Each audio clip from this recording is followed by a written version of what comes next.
ஒருவனை அவன் தாய் தேற்றுவது போல ஆண்டவர் இயேசு உங்களை தேற்றுவார். ஷாலோம். நான் பாஸ்டர் ஜான்சன். உங்கள் வாழ்வை மாற்றும் 10 நிமிடங்களுக்கு உங்களை அன்புடன் வரவேற்கிறோம்.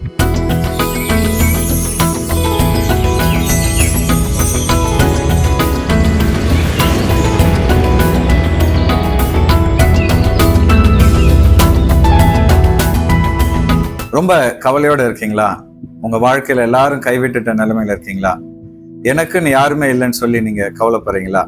இந்த நாள்ல ஆண்டவர் உங்களுக்கு ஒரு வாக்குத்தத்தத்தை கொடுக்க விரும்புகிறார். ஏசாயா 66வது அதிகாரம் 13வது வசனம்.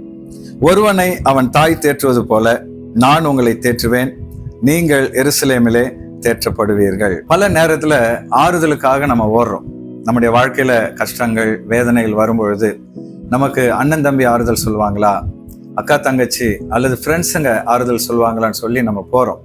ஆனா அவங்க ஆறுதல் சொல்றது பதில் நம்மள வேதனைப்படுத்திடுறாங்க. சில நேரத்துல நம்ம பண்ண தப்பெல்லாம் சுட்டி காண்பித்து, இதனால்தான் நீ இப்படி கஷ்டப்படுற, அதனால்தான் உன் வாழ்க்கையில இப்படியெல்லாம் நீ வேதனைப்படுறேன்னு சொல்லி நம்மளை கஷ்டப்படுத்துவாங்க. ஆனா இந்த நாள்ல ஆண்டவர் இயேசு உங்களை பார்த்து சொல்றாரு, ஒருவனை அவன் தாய் தேற்றுவது போல நான் உங்களை தேற்றுவேன்.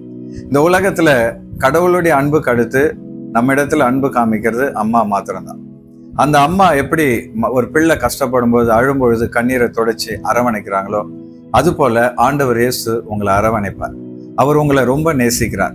அவர் உங்களை நேசிக்கிறதுனாலதான் பரலோகத்தை விட்டு இந்த பூமியில மனுஷனா வந்து உங்களுக்காக உங்களுடைய பாவம், சாபம், நோய்கள், பலவீனங்கள் எல்லாத்தையும் சிலுவையில அவர் சுமந்து கொண்டார். உங்களுக்காக ரத்தத்தை சிந்தி மரித்து அடக்கம் பண்ணப்பட்டு உயிரோடு எழுந்தார்.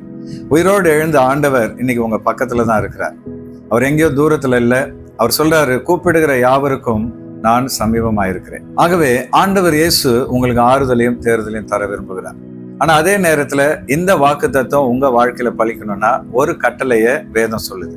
அது என்ன கட்டளை அப்படின்னு பாத்தீங்கன்னா, ஏசாயா 66:5 சொல்லப்பட்டிருக்கிறது, கர்த்தருடைய வசனத்துக்கு நடுங்குகிறவர்களே அவருடைய வார்த்தையை கேளுங்கள்.